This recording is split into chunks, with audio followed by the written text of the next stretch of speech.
Question है, इसमें हमने ये E B C angle find करना है। जो ओ ए है वो ओ बी के इक्वल है, क्योंकि ये रेडियस ऑफ सर्कल है। अगर ये 25 है तो अपोजिट एंगल्स भी इक्वल होते हैं, ये 25 हो जाएगा। तो हम बाय एंगल सम प्रॉपर्टी ये वाला ओ ए ओ बी एंगल फाइंड कर लेंगे। ये 130 आ गया। अब ये वाला एंगल ट्वाइस होता है इस एंगल से, तो हमने ए सी बी एंगल फाइंड कर लिया। हमें ये बताया हुआ इंटरसेक्ट करा 90 डिग्री का एंगल है, ये हमारा 65 का आ गया। बाय एंगल सम प्रॉपर्टी हम ये एंगल भी फाइंड कर लेंगे। देखो सी ओ बी एंगल फाइंड कर लेंगे। सी ओ बी जो एंगल होगा वो ये ट्वाइस होता है इस एंगल से। अगर ये एंगल ए सी ए ओ 25 है तो ये वाला ट्वाइस हो जाएगा, 50 हो जाएगा। अब जो ये एंगल है ये इस एंगल के क्या होगा, इक्वल होगा, क्योंकि ओ डी ओ सी क्या है, रेडियस ऑफ द सर्कल। तो अगर ये 50 एंगल है ओ सी डी, तो जो हमारा सी डी ओ है ये भी क्या हो जाएगा, 50 हो जाएगा। अब हमने फाइंड करना है D O C angle. D O C कैसे फाइंड करेंगे, अब देखो इसमें से सी ओ डी एंगल है, ये ट्वाइस हो जाएगा इस एंगल से, क्योंकि वही एंगल ट्वाइस होता है, ठीक है, सर्कमफेरेंस एंगल से। ये 25 है तो ये क्या आ जाएगा, 50 आ जाएगा।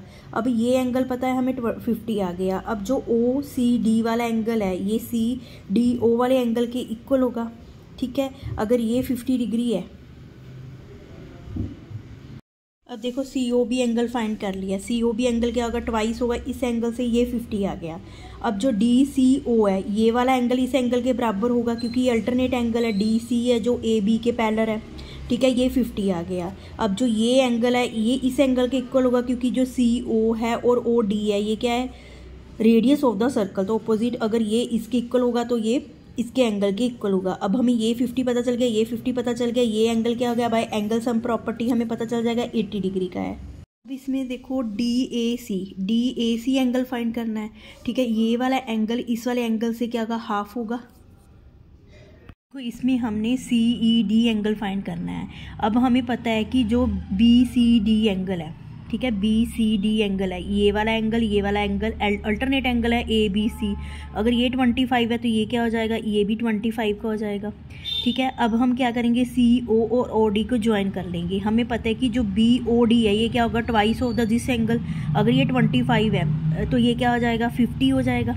ऐसे ही हमारे पास जो सिमिलरली ए ओ सी है ये क्या हो जाएगा, ये हो जाएगा, ये भी क्या हो जाएगा, ट्वाइस हो जाएगा इस एंगल से, ए बी सी एंगल से, सर्कमफेरेंस के एंगल से ये ट्वाइस होता है, ठीक है। तो ये भी क्या आ गया हमारे पास, 50 आ गया। अब हमने सी ओ डी एंगल फाइंड कर लेंगे बाय एंगल सम प्रॉपर्टी। ये एंगल क्या होता है, ट्वाइस होता है, इसका जो हाफ हो जाएगा वो क्या हो जाएगा, ई एंगल फाइंड हो जाएगा।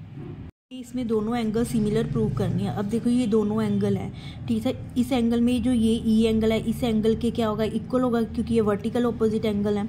अब ये दोनों triangle same arc B D पे है, ठीक है। तो ये एंगल बी एंगल डी के बराबर होगा, सी एंगल ए के बराबर होगा। तीन चीज़ें प्रूव करती है by angle rule. Two triangles are congruent और सिमिलर। अब इसमें से हमें सी ई निकालनी है। सी ई क्या होगा, डी सी टोटल में से इतनी माइनस कर देंगे, टोटल 12 बताई हुई है, इसमें से 4 माइनस करके सी ई हमारे पास 8 सेंटीमीटर आ गई। हमने बी ई निकालनी है। अगर दो ट्रायंगल सिमिलर हैं तो उसकी रेशो क्या होगी, ए ई अपॉन सी ई, इसकी ये लाइन, ठीक है। D E upon B E, इसमें वैल्यू पुट कर दो तो बी ई की वैल्यू हमारे पास आ जाएगी।